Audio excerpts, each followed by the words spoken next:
ढलान वाला रास्ता था, पत्थर लगे हुए थे, ढलान वाला रास्ता। तो ये रास्ता घोड़े गाड़ी, बैलगाड़ी, घोड़े आए, हाथी आए, उनके लिए ये रास्ता। ये ऐसा ग्रैंड एंट्रेंस है, आजकल मूवीज में आप बहुत बड़े बंगलोज में देखते हो ग्रैंड एंट्रेंस, इस तरफ से आने का, उस तरफ से जाने का। और ये सब बिल्डिंगें जो आगे नजर आ रही हैं ये कुछ नहीं थी। बिस्तर खोल के यहीं पे अपना सो जाओ या लेट जाओ, रेस्ट कर लो। जहाँ पे ये जल सारा जाता है वहाँ पे एक छोटी सी मूर्ति है, वो मूर्ति। So this here is the main temple. Main मंदिर यहाँ है, जैसे कि आप देख सकते हैं। ऑल्टर को ऐसा लग रहा है कि सैकड़ों साल से बंद है, कम से कम 75 साल से तो बंद है।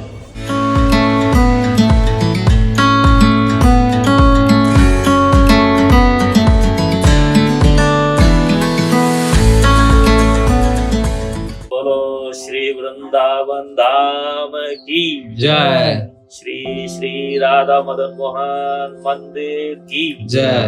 निताई गौर प्रेमानंद। हरि हरि। यहाँ कई राधा मदन मोहन मंदिर है सारे वृंदावन धाम में, लेकिन ये पुराना ओरिजिनल प्राचीन मंदिर है। ये यहाँ पे संरक्षित स्मारक है under the archaeological survey of India. यह स्मारक पुरातत्व स्थल के अवशेष नियम के अंतर्गत राष्ट्रीय महत्व का घोषित किया गया। यदि कोई भी इस स्मारक को क्षति पहुंचाता है, नष्ट करता है, विलय या परिवर्तित करता है, कुरूप करता है, खतरे में डालता है, दुरुपयोग करता हुआ पाया जाता है, तो उसे इसके लिए 2 वर्ष तक का कारावास, 1 लाख रुपए तक का फाइन किया जा सकता है। ये ओरिजिनल सनातन गोस्वामी का बनवाया हुआ मंदिर है, लेकिन इंडिपेंडेंस के बाद से ये भारतीय पुरातत्व सर्वेक्षण में आ गया। पहले ये जो गेट लगा हुआ है ये बंद ही रहता था, दूर से हम इसको देखते थे। धीरे धीरे करके एक कोर्ट केस जीत के हम थोड़ा थोड़ा एक्सेस इसको पा रहे हैं, लेकिन अभी भी ओनरशिप भारतीय पुरातत्व सर्वेक्षण की है। ये वाला जो रास्ता है ओवर द टाइम छोटा हो चुका है, दोनों तरफ के घरों ने एनक्रोच कर लिया धीरे धीरे, कई सौ साल, ये करीब 400 साल पुराना मंदिर है। तो ये रास्ता अब ये सीढ़ियां ऐसे लगी हैं, नहीं तो जैसे ये ढलान वाला रास्ता है, कच्चा ढलान वाला रास्ता था, पत्थर लगे हुए थे, ढलान वाला रास्ता था।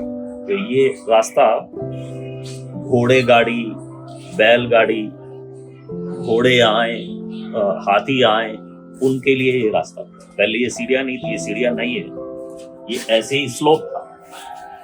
और जो लोगों के लिए आने का रास्ता है वो दूसरी तरफ है, वो हम उधर जाके आपको दिखाएंगे। ये बैलगाड़ियों का ये ओरिजिनल रास्ता है। ये ऐसा ही जैसा ये यहाँ पे है, ऐसा ही पूरा था। तो इसके ऊपर चढ़ के घोड़े, हाथी, बैलगाड़ी, घुड़सवार लोग, सब लोग इस रास्ते से जो जानवरों के साथ या जानवरों पे बैठ के या जानवरों की गाड़ियों पे आ रहे हैं, वो इधर से आते हैं। ये सीढ़ी बाद में बनी है और लोगों के आने का रास्ता इस तरफ है।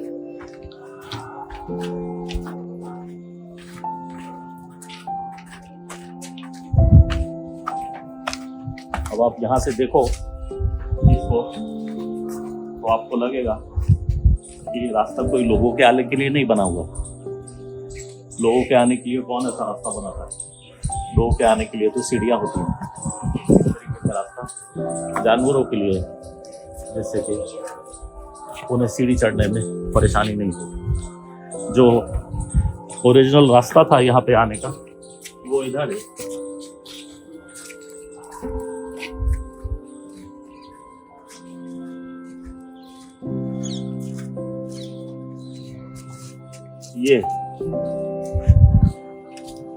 ये ऐसा ग्रैंड एंट्रेंस है, आजकल मूवीज में आप बहुत बड़े बंगलोज में देखते हो ग्रैंड एंट्रेंस, इस तरफ से आने का, उस तरफ से जाने का।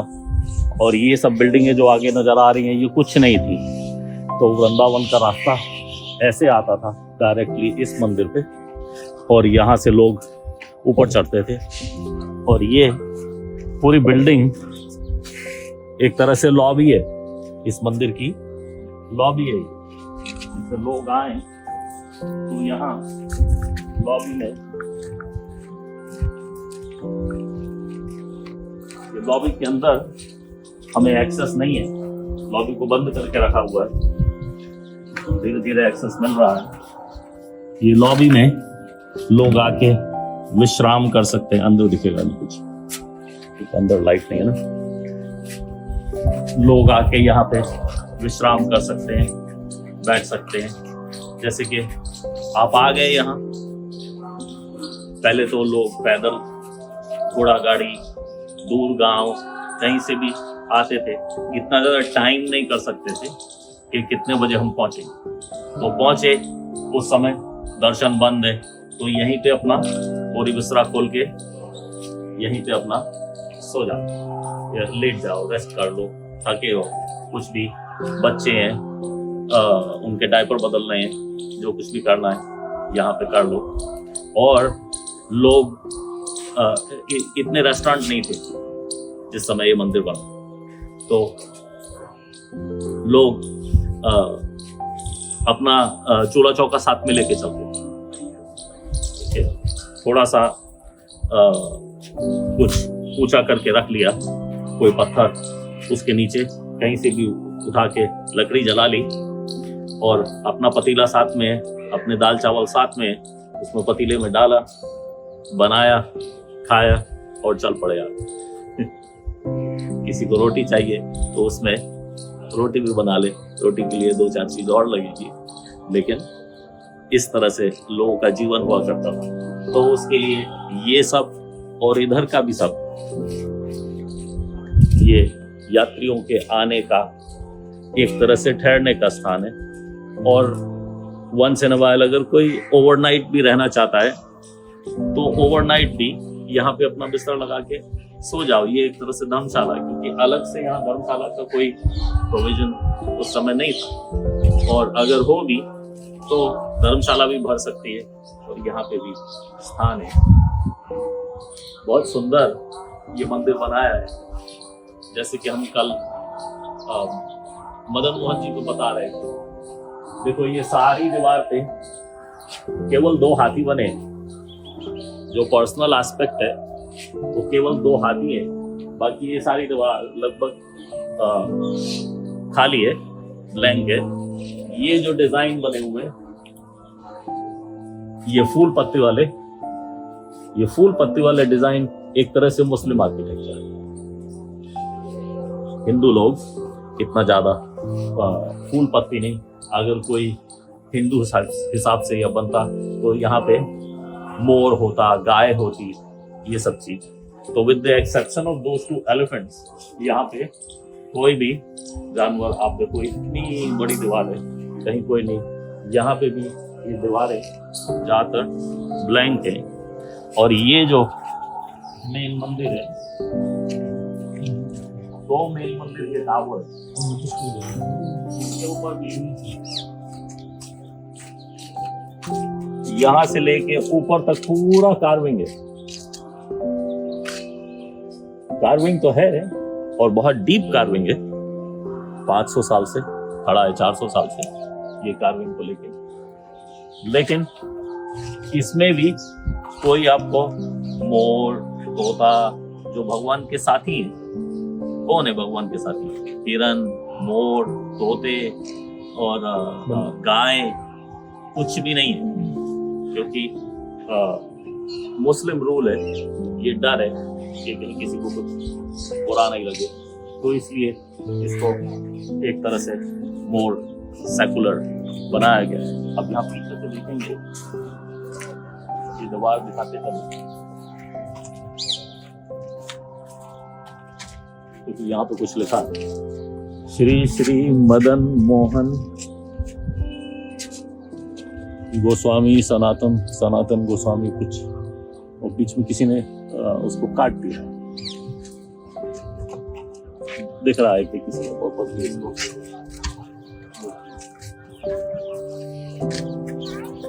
नाली है,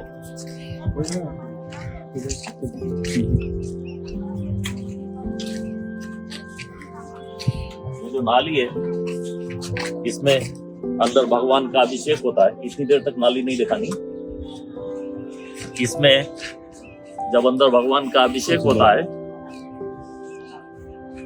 तो इसमें से उनके अभिषेक का जल बाहर आता है।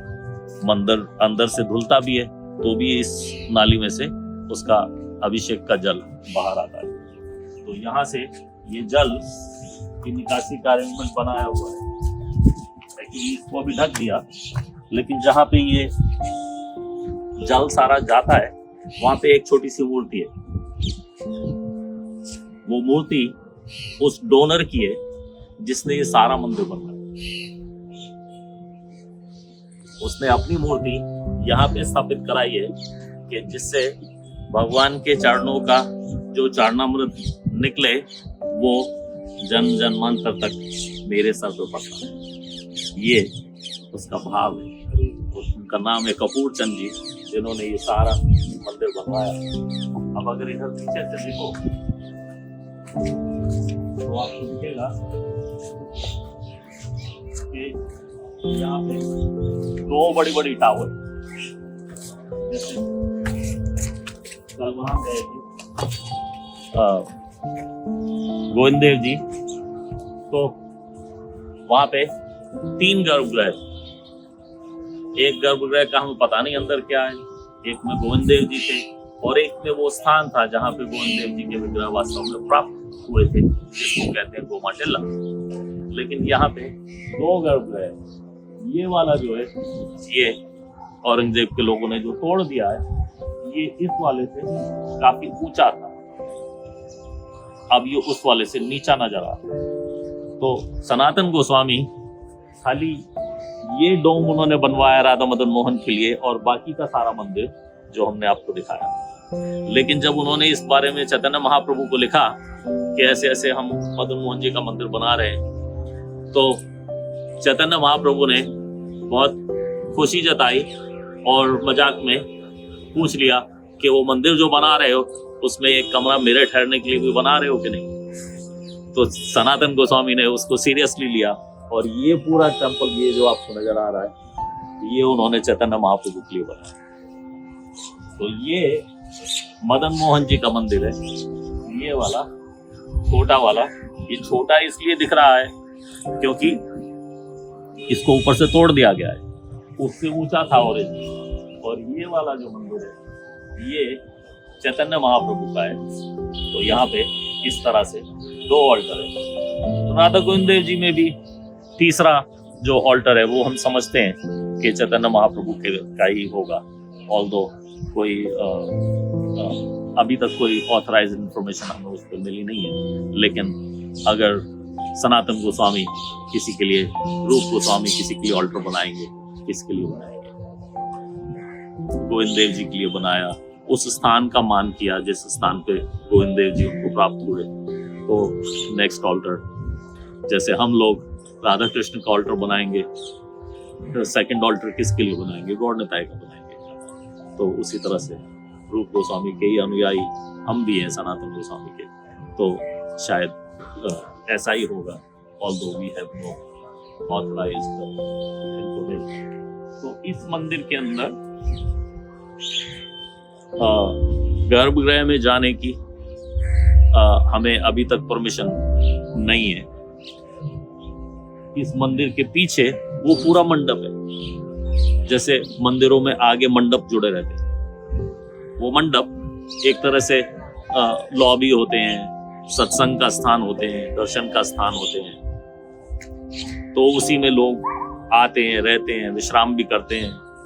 मंदिर बंद हो जाओ उसी में खाना पीना भी बनाते हैं। उसी में जब कोई फेस्टिवल हो तो नृत्य, गान, आयोजन वो उसमें होता है। It's like a temple hall. लेकिन ध्यान से देखने का कि कितना सुंदर कार्विंग इस मंदिर पे सनातन गोस्वामी ने ऊपर से नीचे तक, टॉप टू बॉटम करवाया है। और ये वाले पे इसको प्लेन ज्यादा रखा है नीचे से, शायद ऊपर ज्यादा कार्विंग होगी, लेकिन वो हिस्सा अब हमें पता नहीं कैसा था, क्योंकि उसको टूटे हुए भी अब 250 साल हो चुके हैं। तो हमारा ड्रोन ऊपर से जाता है और उसको टूटे हुए हिस्से को देख के आता है। तो हम आपको इधर से आगे ले जाएंगे।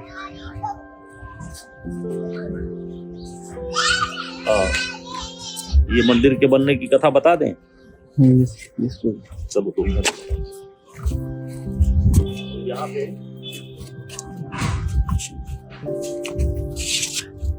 सनातन गोस्वामी इस स्थान पे निवास किया करते थे। यहाँ पे यमुना जी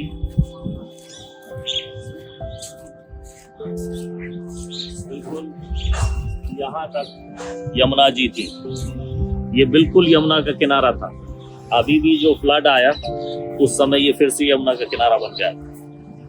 तो ये ओरिजिनल रास्ता है, यहाँ से यमुना जी जाती थी। तो ये मंदिर बिल्कुल यमुना जी के किनारे पे। अब इसकी ये फाउंडेशन दिखाने की कोशिश करो। देखो ये इसकी फाउंडेशन कितनी सॉलिड स्ट्रॉन्ग फाउंडेशन यहाँ बनाई है, क्योंकि बिल्कुल यमुना जी के किनारे पे मंदिर है। यमुना जी ओवर टाइम जो कुछ भी आप यमुना जी के किनारे बनाओगे वो उसको ओवर टाइम थोड़ा थोड़ा करके साथ में ले जाने वाली है। लेकिन ऐसा बनाया कि 400 साल में भी अभी कुछ खास गया नहीं है। उस तरफ लग रहा है जैसे कुछ घाट सा भी बनाया है कि नीचे जाके कोई स्नान भी कर ले। इस तरफ भी घाट है, इस तरफ का ये बीच का घाट शायद क्षतिग्रस्त है। लेकिन इतनी सॉलिड फाउंडेशन आज भी देखने को नहीं मिलती जितनी सॉलिड फाउंडेशन ये बनी। पूरा नीचे से यमुना जी से ये करीब 60-70 फुट ऊंचा है। यहाँ पे मंदिर बना। तो इस स्थान को कहते हैं द्वादश आदित्य टीला।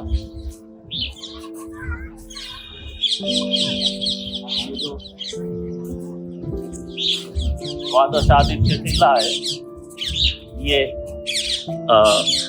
कृष्ण लीला का भी स्थान है।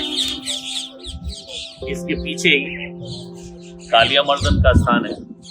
और जब भगवान ने कालिया से युद्ध किया बहुत समय तक, तो जल में रहने के कारण बहुत समय तक कालिया से युद्ध करने के लिए जल में रहना पड़ा।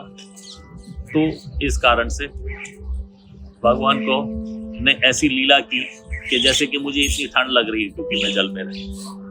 भगवान को क्या ठंड लगनी है, लेकिन फिर भी उन्होंने ऐसी लीला की कि मैं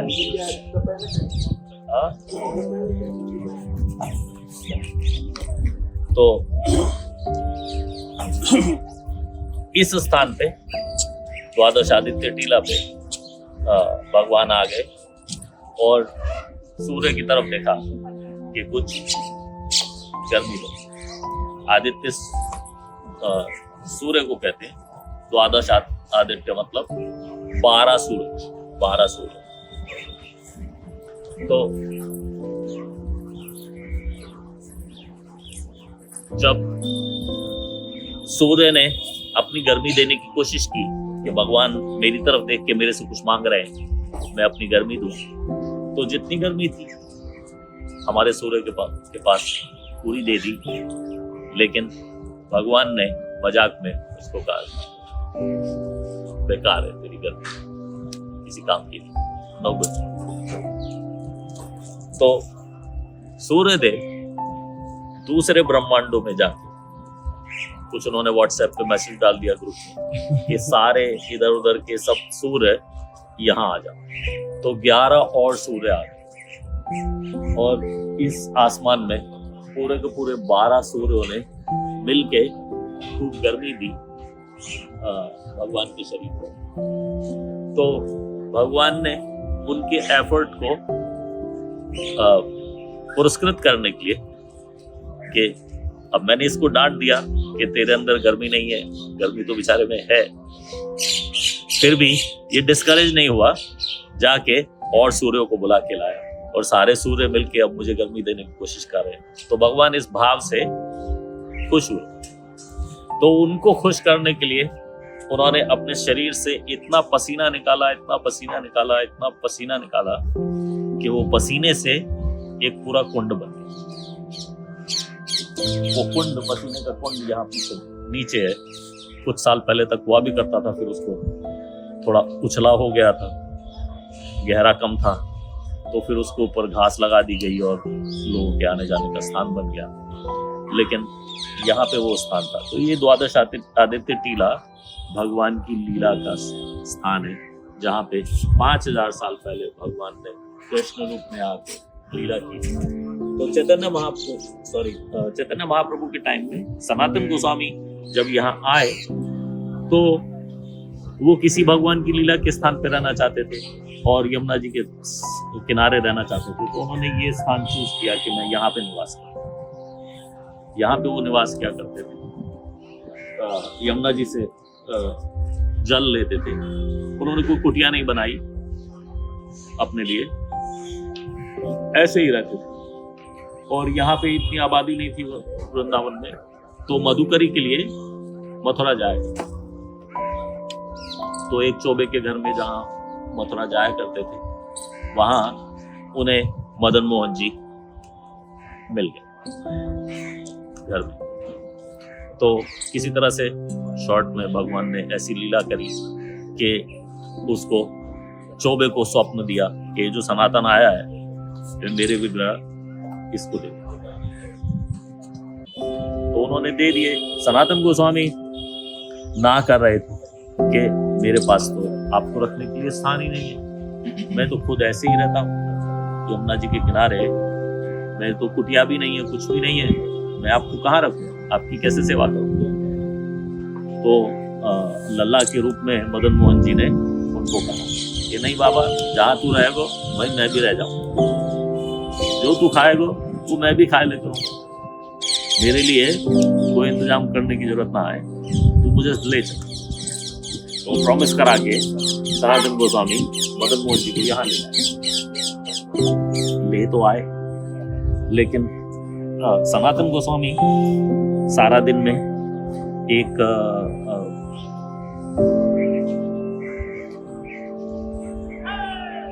जैसे कह सकते हो कि रोटी खाते थे, लेकिन उनके पास न चकला, न तवा, न बेलन, न चकला, न परात। तो वो ऐसे ही कोई पत्ता लेके उसमें थोड़ा सा आटा डाल के, यमुना जी का जल डाल के, उसका घोल बना के उसकी लोई बना ले। आप इस तरफ आ जाओ तो बैकग्राउंड इस तो सनातन गोस्वामी इसको यहां रख दो, आप ऊपर रख दो। सनातन गोस्वामी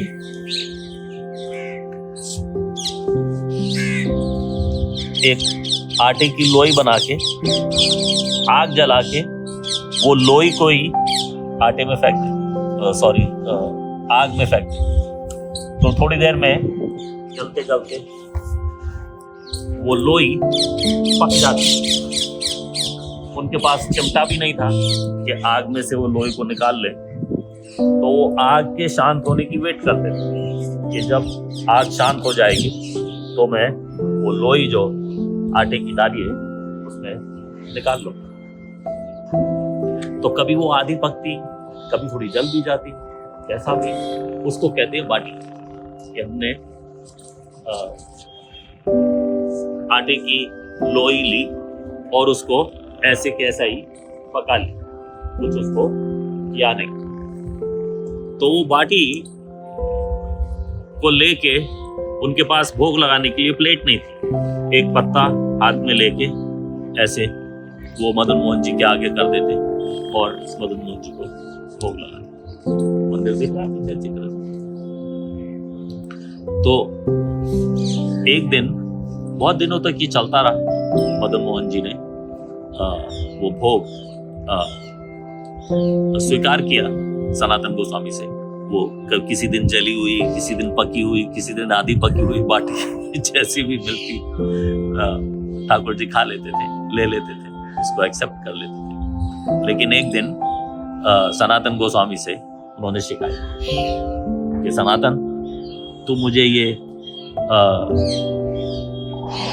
आटे की बाटी बना बना के रोज खिला रहा है, ऐसे ही इसमें कम से कम कुछ नमक तो डाल, इसमें तो नमक भी नहीं है। तो सनातन गोस्वामी को समझ में आ गया, बोले अभी आपको तो 56 भोग की आदत है, आज आप मेरे से नमक मांग रहे हो, कल आप कहोगे मुझे खीर चाहिए, ये सब चीज मैं कहाँ से लाऊंगा, मेरे पास तो ना रहने का स्थान है, ना किचन है, ना कुछ है, मैं क्या करूं। और लाने के लिए भी ये एक झोली है, इसमें आटा ही आता है, नमक कहाँ से रख के लाऊंगा, मेरे पास और कुछ नहीं है। भगवान ने कहा चलो सो गए दो। अगले दिन सुबह को उठे तो यहाँ सामने यमुना जी में एक बोट फंस गई। बोट फंस गई। वो बोट में से जो व्यापारी थे वो निकल के आए, इधर आके सनातन गोस्वामी को पूछा कि आप कुछ हमें मदद कर सकते हैं। मैं तो कुछ मदद नहीं कर सकता, बस यूं बोट को कैसे निकालना है, कि यहाँ और कोई है कि नहीं, यहाँ और कोई नहीं, तो बिल्कुल कोई नहीं रहता यहाँ। उन्होंने कहा हाँ रहते तो हैं, मैं और मदन मोहन दोनों रहते। तो उधर मदन मोहन भेज दिया उनको। मदन मोहन एक पेड़ के नीचे खड़े हुए, पेड़ के नीचे विराजमान, लेकिन ये व्यक्ति चारों तरफ देख के आ गया। वो तो ढूंढ रहा था कि कोई हाथ पैर चलते हुए आदमी होगा मदन मोहन जो मुझे बोट निकालने में मदद करेगा। तो वापस आके बोले यहाँ तो कोई नहीं है। ये क्या तुम मदन मोहन नहीं दिखे? वो काले से वहां खड़े बांसुरी बजा रहे हैं, वही तो मदन मोहन है। अच्छा तू मूर्ति की बात कर रहा है भैया मूर्ति नहीं है, वो मदन मोहन है। तो उसने कहा नहीं नहीं, मुझे तो बोट निकालने में मदद चाहिए, आप प्लीज मुझे मदद करो। तो सनातन गोस्वामी ने पूछ लिया कि तेरी बोट में है क्या? तब उसने बताया मेरी बोट में नमक है। तो सनातन गोस्वामी ने बताया इसीलिए तेरी बोट फंसी है, क्योंकि तेरी बोट में नमक है। ये मदन मोहन कल ही नमक मांग रहे हैं अब तू अपनी बोट में वापस जा, एक मुट्ठी नमक लेके आ, उनके चरणों में धर, तेरी बोट चल पड़ेगी। उसने ऐसा ही किया, गया एक मुट्ठी नमक लेके आया, मदन मोहन जी के चरणों में धरा और बोट चल पड़ी। तो उसने निर्णय किया कि ये बोट और सब कुछ जो कुछ भी मेरे साथ आज हुआ है ये भगवान का बहुत बड़ा करिश्मा है। तो भगवान के लिए ये मदन मोहन जी यहाँ इतने पावरफुल हैं और एक पेड़ के नीचे बिना छत के रह रहे हैं, मैं इनके लिए मंदिर बनवाना चाहता हूँ। तो जो कुछ भी ये नमक बेच के मुझे प्रॉफिट होगा वो मैं यहाँ मंदिर बनाने के लिए दान देना चाहता हूँ। तो जब वो वापस गया उसने ये संकल्प करके, तो वो सारा नमक जो था वो हीरे मोतियों में कन्वर्ट हो गया। अब नमक में तो कितना प्रॉफिट आना, वो नमक को अगर आप हीरे मोती के प्राइस पे बेच सकते हो तो खूब प्रॉफिट, बहुत प्रॉफिट कमाया, बहुत प्रॉफिट कमाया। नमक के रेट पे खरीदा हुआ चीज आप डायमंड के रेट पे बेच रहे हो तो प्रॉफिट ही प्रॉफिट है। तो वो आए, उन्होंने सनातन गोस्वामी को कहा कि मैं मदन मोहन जी के लिए मंदिर बनाना चाहता हूँ। तो सनातन गोस्वामी ने कहा ठीक है, यहाँ पे आप उनके लिए मंदिर बना सकते हैं। तो सनातन गोस्वामी ने वो कपूर चंद जी व्यापारी से ये मंदिर का निर्माण करवाया, जो वो आज आपके सामने 400 साल पुराना मंदिर है। और जो ये टूटी अवस्था नजर आ रही है ये 250 साल पहले औरंगजेब के टाइम पे हुआ है। अभी भी ये मंदिर भारतीय पुरातत्व सर्वेक्षण के अंतर्गत आता है, प्रोटेक्टेड प्रॉपर्टी। इसके अंदर हमें पूजा वगैरह करना अलाउड नहीं है, लेकिन फिर भी हम यहाँ मंदिर में बाहर से सब तरह से दर्शन करके जाते हैं और आपको इस तरफ से अब दर्शन करा के आगे ले चलते हैं।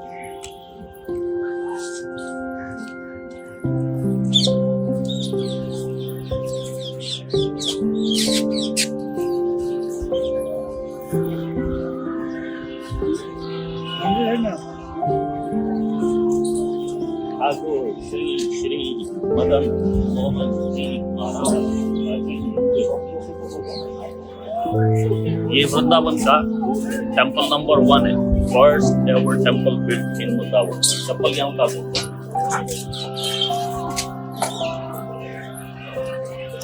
इसके नीचे एक प्राचीन कुआं है। यहाँ पे एक छोटा सा करीब 2-2.5 फुट का प्राचीन कुआं है सनातन गोस्वामी के सामने।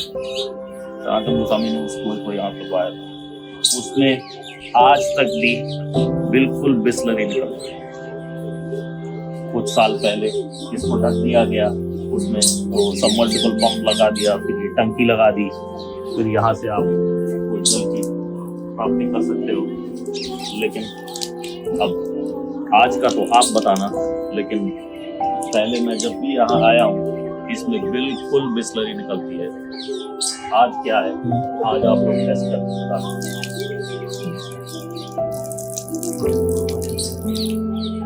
Very simple. यहाँ सारे एरिया में इतना स्वीट वाटर मिलना बहुत कठिन। दिस इज लाइक अ चरणामृत फ्रॉम सनातन गोस्वामी। हम इसको ऐसे ही चरणामृत ही मानते हैं।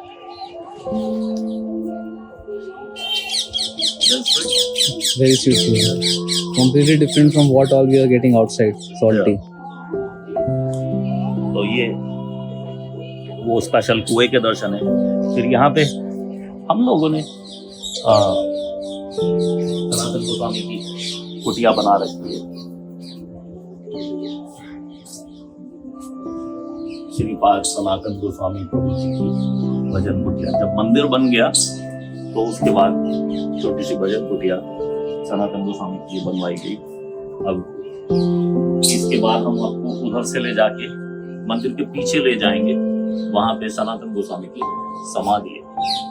तो ऑल टुगेदर सनातन गोस्वामी का यहाँ पे सब प्रणाम कर लो, फिर वहां तक जाके रिकॉर्डिंग ऑफ कर देंगे और फिर समाधि पे शुरू करेंगे। और वो बिल्कुल पीछे ही है, लेकिन फिर भी 2-3 मिनट लग जाएगा।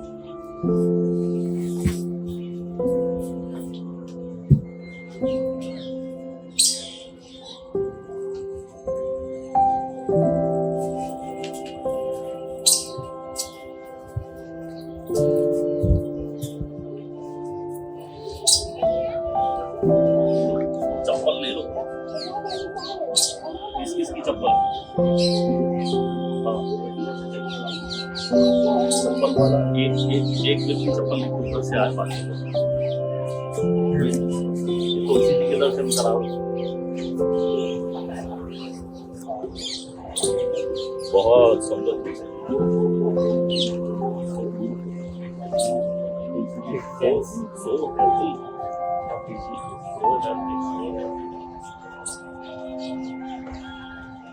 इंडिया में तो ऐसा बहुत कम मिलता है।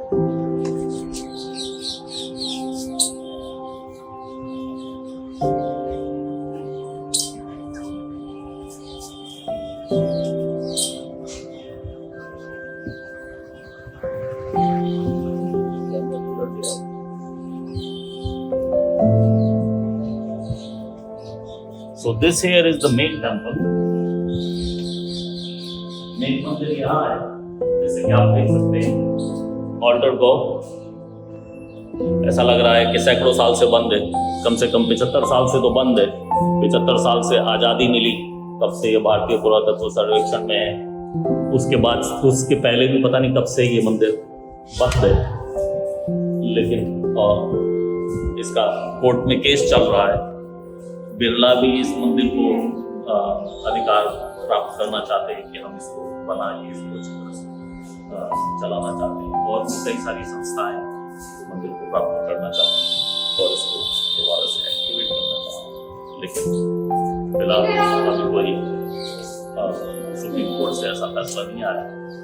ये पहले यहाँ से बंद हुआ करते थे, कुछ ही साल पहले इसको खोला गया, जो हम कम से कम यहाँ बीच में से जा सकते हैं।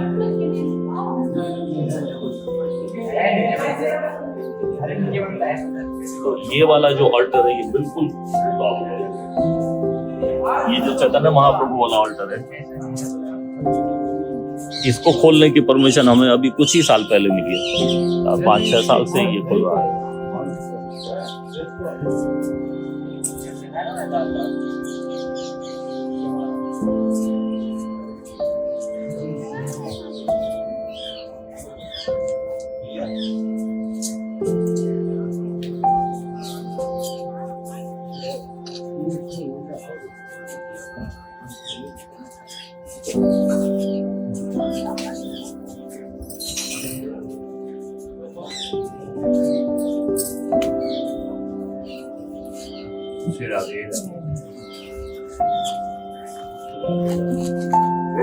मेरी चप्पल कहाँ?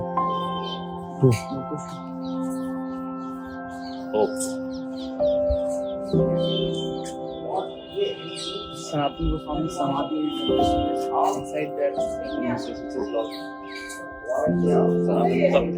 नहीं, पीछे इधर से actually physically just behind the temple. Actually to show you from that will go down, but we can't go from here. There's no access.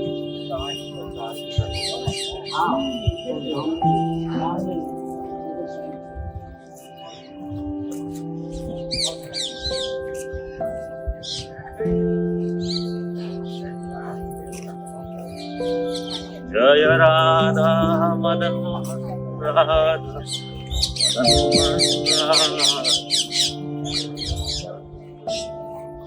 अब ये मकान बन गया। So those domes दिख रहे हैं? ये समाधि अब हम यहाँ से दिखती है, लेकिन और इसके साथ नहीं है, लेकिन कुछ भी जा नहीं सकते। यहाँ से जाने का रास्ता हुआ करता था, वो भारतीय पुरातत्व सर्वेक्षण ने बंद कर दिया, क्योंकि ये उनके अंडर में, वहाँ पे उनका कुछ वो कंट्रोल है, पूरी तरह से भक्तों पे कंट्रोल है।